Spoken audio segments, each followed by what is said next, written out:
नमस्कार दोस्तों, स्वागत है आपका कक्षा 10 की ऑनलाइन कक्षाओं में। मैं लेके आया हूँ आपके लिए गणित विषय की प्रश्नावली एक, जिसके अंतर्गत मैंने आपके लिए प्रश्नावली 1.3 का एक क्वेश्चन करवा दिया है। उस प्रश्न के अंतर्गत हमने √5 को अपरिमेय संख्या सिद्ध किया था। हम उसी प्रश्न के अनुसार √2, √3, √7 ऐसी संख्याओं को भी अपरिमेय संख्या सिद्ध कर सकते हैं। क्वेश्चन नंबर दूसरा है अपना, ध्यान से देखें। सिद्ध कीजिए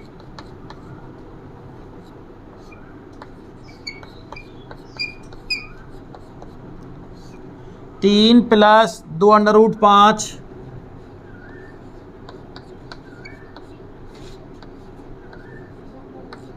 एक अपरिमेय संख्या है।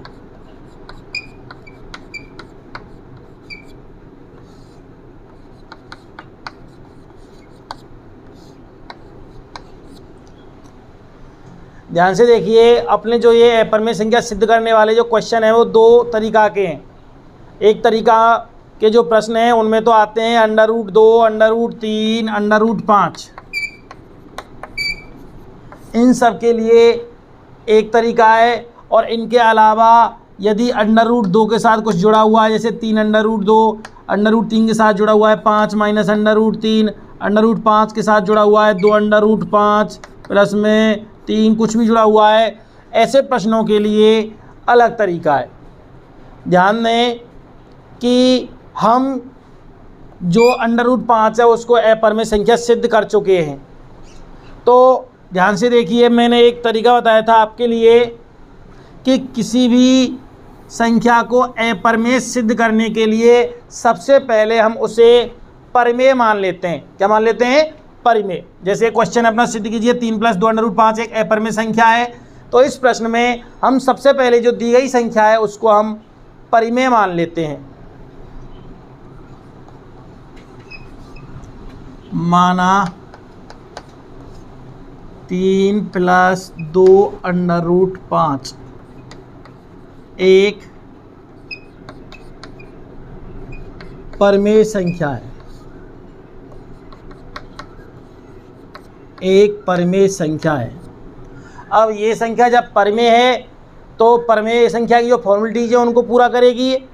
अर्थात जो परिमेय संख्या होती है वो P/Q के रूप की होती है। उसमें Q का मान 0 नहीं होता है और P और Q हैं उनका HCF 1 होता है। तो इन सबको क्या करेगा, ये फॉलो करेगा।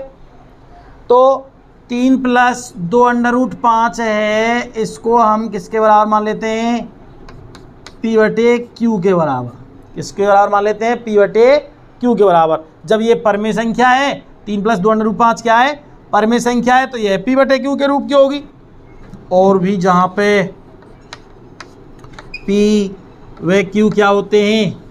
पूर्णांक।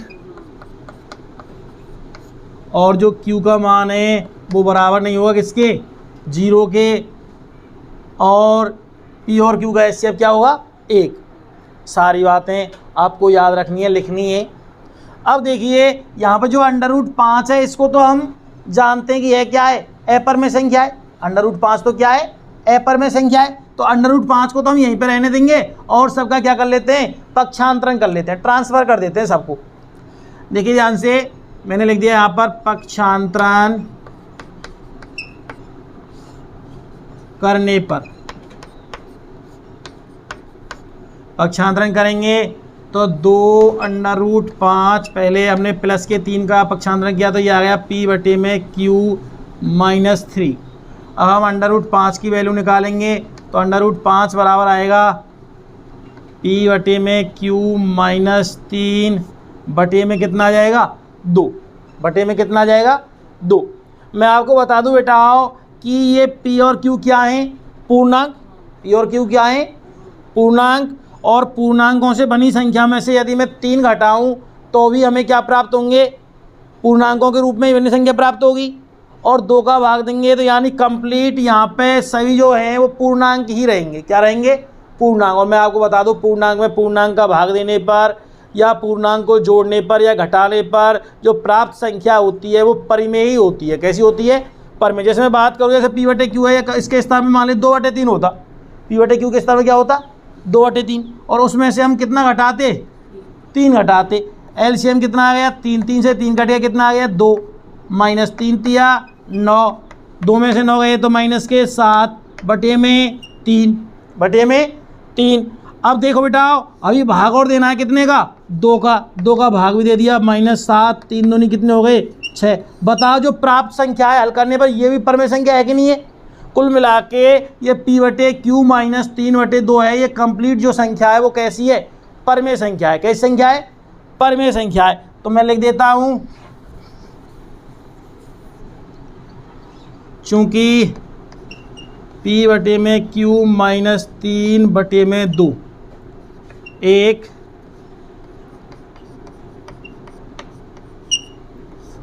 परिमेय संख्या है,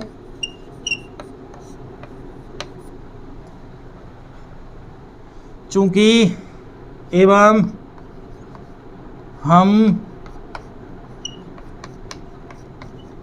जानते हैं कि √5 एक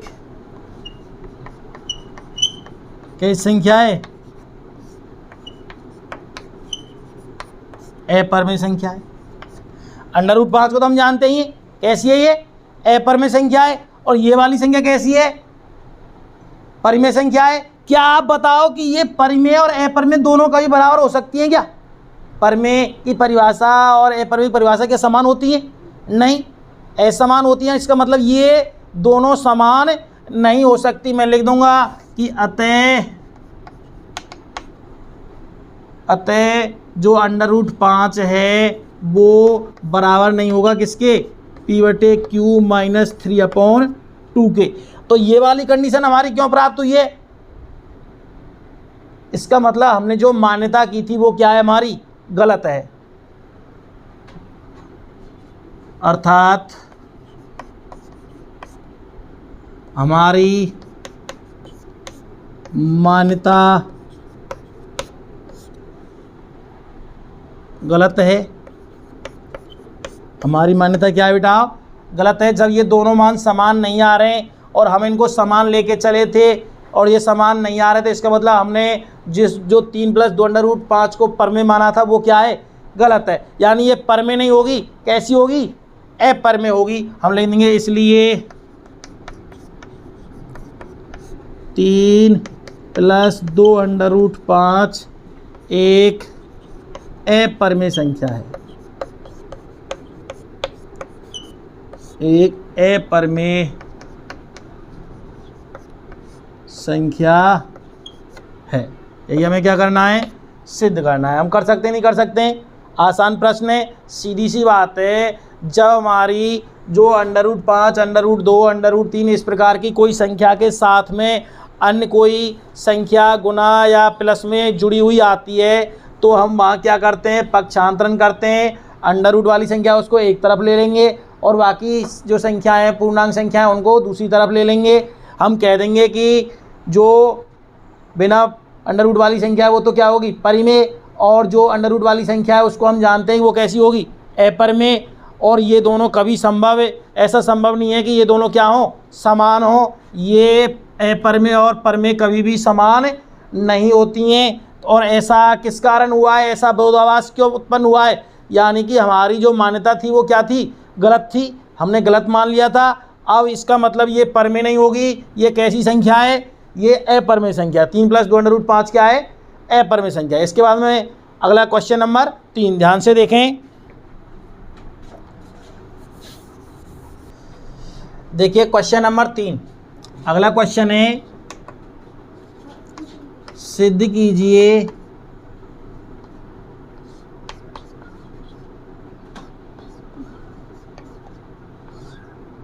निम्नलिखित संख्याएं, निम्न संख्याएं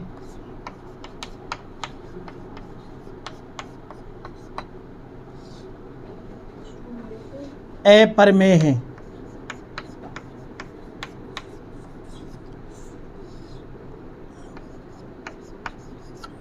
पहली है 1/√2,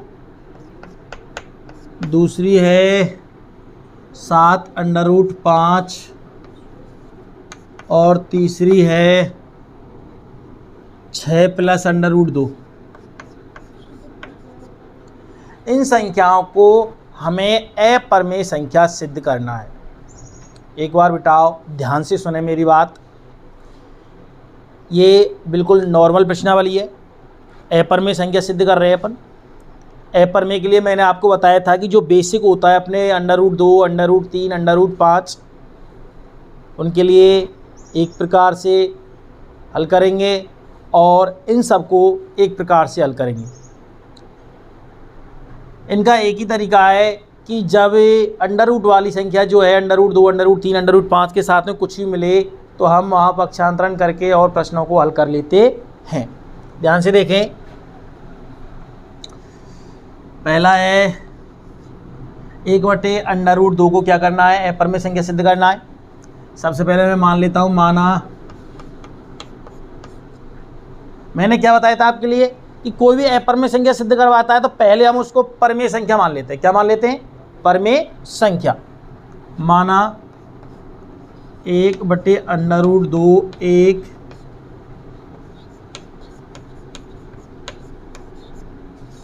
परमेय संख्या है। अब जब इसको हमने परमेय संख्या मान लिया तो ये परमेय संख्या की जो नियम है, रूल्स है, उनको फॉलो करेगी। और परमेय संख्या के रूल्स क्या है कि वो है P/Q के रूप की होती है, Q का मान 0 के बराबर नहीं होता है, P और Q पूर्णांक होते हैं, P और Q का HCF 1 होता है। ये सारी चीज़ों को ये क्या करेगी, फॉलो करेगी। यानी कि 1/√2 है वो बराबर होगा किसके, P/Q के, जहाँ P व Q क्या है, पूर्णांक, और जो Q की वैल्यू है वो बराबर नहीं होगी किसके, 0 के।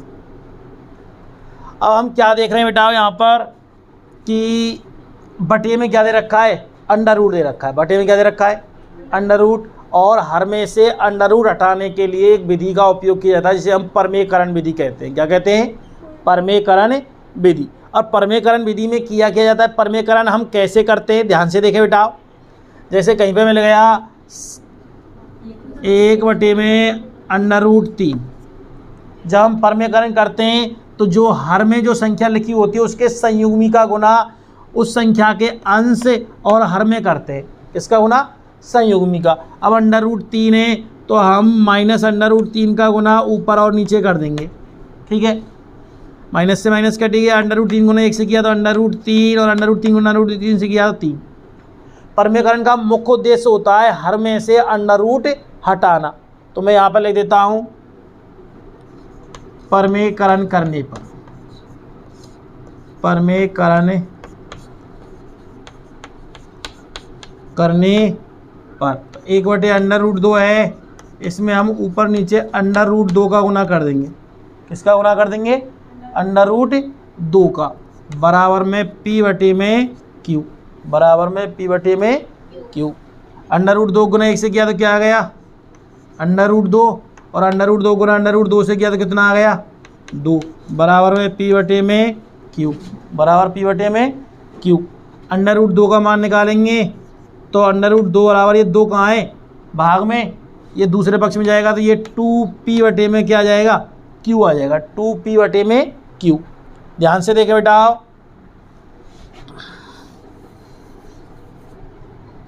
ध्यान से देखें। अब यहाँ क्या देख रहे हैं हम कि जो 2P/Q है, यहाँ 2P/Q ये पूर्णांकों से मिलकर बनी है संख्या, तो ये कैसी है, परमेय संख्या है। 2P/Q एक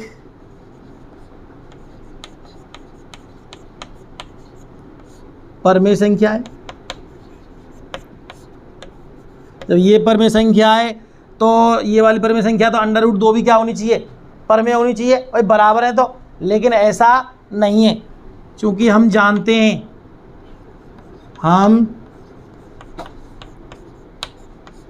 जानते हैं कि अंडर रूट 2 एक अपरिमेय संख्या है।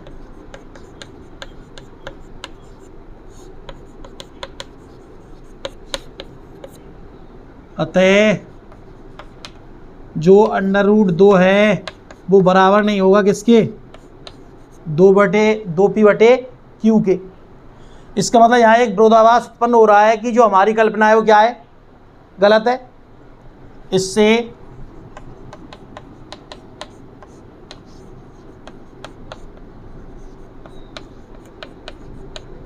विरोधाभास प्राप्त होता है कि हमारी कल्पना गलत है।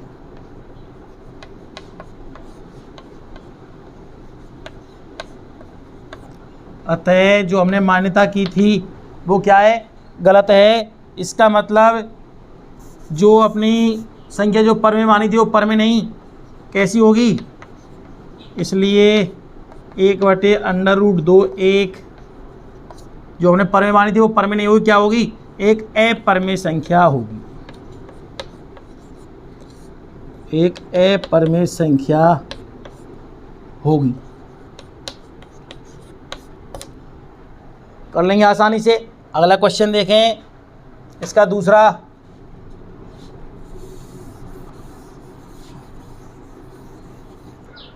देखिए क्वेश्चन नंबर दूसरा है 7√5। इस वाले प्रश्न को हल करेंगे। सबसे पहले अपन क्या कर लेते हैं, इसको हम मान लेते हैं, माना 7√5 एक परिमेय संख्या है, एक परिमेय संख्या है। अब ये परिमेय संख्या तो किसके रूप में होगी, p/q के रूप की। 7√5 बराबर में p/q। p और q पूर्णांक है और q का मान किसके बराबर नहीं है, 0 के बराबर नहीं है। यहाँ मैंने क्या कर दिया, पक्षांतरण करने पर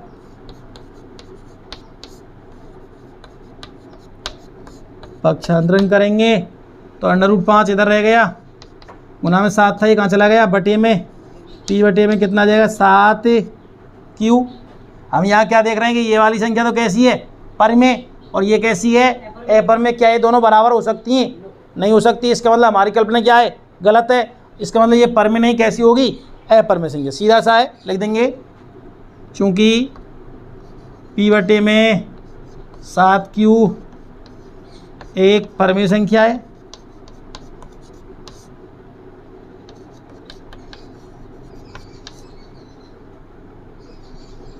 जबकि अंडर√5 एक अपरिमेय संख्या है।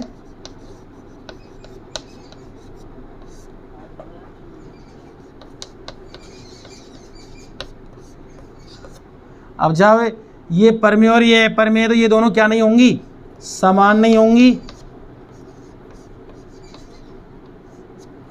अंडर√5 बराबर नहीं होगा किसके, अंडर√5 बराबर नहीं होगा p/7q के। अतः तो ये समान नहीं है, तो हमारी जो अवधारणा है वो क्या है, गलत है। मान्यता है वो क्या है, गलत है। अतः हमारी कल्पना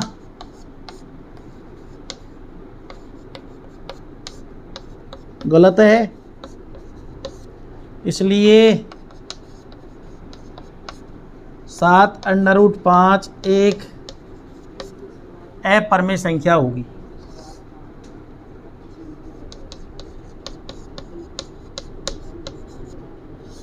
अपरिमेय संख्या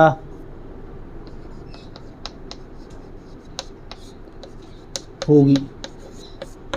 अगला क्वेश्चन है क्वेश्चन नंबर 3, तीसरे का तीसरा है, ध्यान से देखें। अगला क्वेश्चन है तीसरा, 6 + अंडर√2 को क्या सिद्ध करना है, अपरिमेय संख्या सिद्ध करना है। मैंने आपको बताया है बेटाओ कि जब किसी संख्या को हम अपरिमेय संख्या सिद्ध करते हैं तो जो भी संख्या दे रखी है पहले आप उसको परमेय संख्या मान लीजिए। क्या मान लीजिए? परमेय संख्या। माना 6 प्लस अंडर रूट 2 एक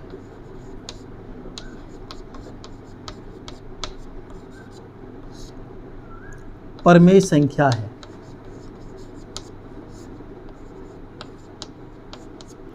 कैसी संख्या है?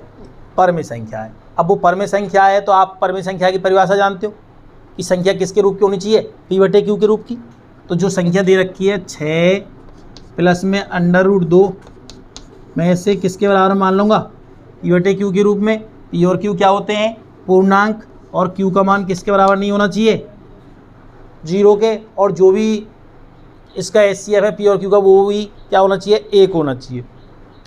अब अपन को ये अपरमेय सिद्ध करनी है तो मैंने क्या बताया था कि जो चीज़ हम जानते हैं उसको तो एक पक्ष में रखेंगे, जो नहीं जानते उसको हम दूसरे पक्ष में। अब हमें अंडर रूट 2 का तो पता है कि अंडर रूट 2 कैसी संख्या है? अपरमेय, तो अंडर रूट 2 को हम यहीं पर रख लेते हैं और मैं पक्षांतरण कर देता हूँ बेटा।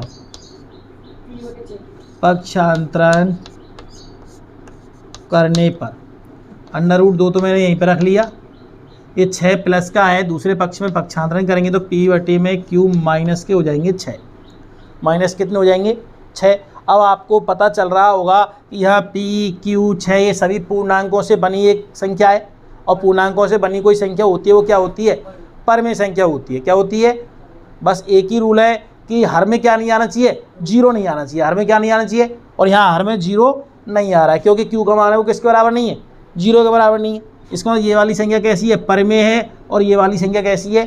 अपरमेय है। सीधी सी हम यहीं पे भी लिख सकते हैं भाषा के रूप में कि ये अपरमेय ये परमेय है, ये दोनों संख्याएं बराबर नहीं है। इससे एक विरोधाभास उत्पन्न हो रहा है कि हमारी जो कल्पना है, जो हमने मान्यता की थी कि ये बराबर है, ये बराबर नहीं है, तो इसका मतलब हमारी कल्पना क्या है? गलत है। और गलत है तो इसका मतलब जो हमने ये परमेय मानी थी वो क्या होगी? एक अपरमेय संख्या होगी। हम लिख देंगे चूँकि पी बटे क्यू माइनस 6 एक परमेय संख्या है, एक परमेय संख्या है, जबकि अंडर रूट 2 एक अपरमेय संख्या है। आपको पता ही है, एक अपरमेय संख्या है, अपरमेय संख्या है। एक परमेय है और एक अपरमेय, क्या ये दोनों समान हो सकती हैं? क्या नहीं हो सकती। अर्थात जो अंडर रूट 2 की वैल्यू है ये बराबर नहीं होगी किसके? पी बटे क्यू माइनस 6 के। ऐसा किस कारण हुआ है?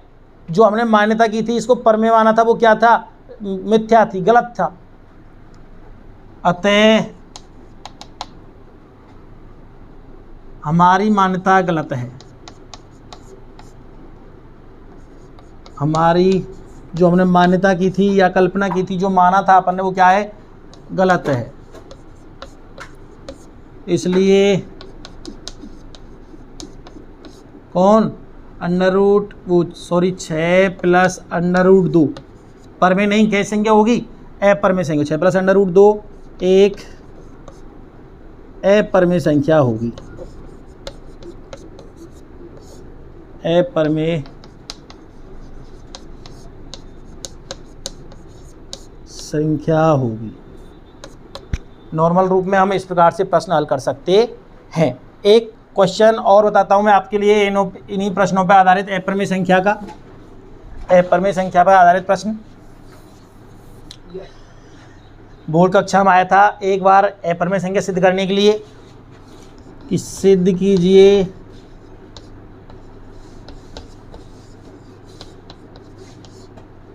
पाँच माइनस अंडर रूट 3 एक अपरमेय संख्या है। मैं आपको बता दूं बेटाओ कि कोई भी प्रश्न आता है अपरमेय संख्या का, पहले हम उस संख्या को क्या मान लेते हैं? परमेय मान लेते हैं। माना 5 माइनस अंडर रूट 3 एक परमेय संख्या है। कैसी संख्या है? परमेय संख्या है। अब परमेय संख्या है तो ये किस रूप की होनी चाहिए? पी बटे क्यू के रूप की, यानी 5 माइनस अंडर रूट 3 का मान है वो पी बटे क्यू के रूप के होगा। जो हर का मान है वो किसके बराबर नहीं होना चाहिए? 0 के बराबर नहीं होना चाहिए। वही सेम हम क्या करेंगे बेटाओ? पक्षांतरण करने पर पक्षांतर करेंगे। देखो अंडर रूट 3 माइनस का है तो मैं माइनस के अंडर रूट 3 का पक्षांतरण करूँगा तो किसका हो जाएगा? प्लस का। और इधर 5 है, पी बटे क्यू को इधर लेके आऊँगा तो ये किसका हो जाएगा? माइनस का। किसका हो जाएगा? अब हम क्या देख रहे हैं? ये वाली संख्या तो कैसी है? अपरिमेय। और ये वाली संख्या कैसी है? ये दोनों बराबर हों, यह संभव है नहीं है। इससे एक विरोधाभास उत्पन्न होता है कि हमारी कल्पना क्या है? गलत है। जो हमने ये मान्यता की थी कि यह 5 माइनस अंडर रूट 3 परमेय है, ये परमेय नहीं होगी। कैसी संख्या होगी? एक अपरिमेय संख्या होगी। हम लिख देंगे चूँकि 5 माइनस पी बटे में क्यू एक परमेय संख्या है,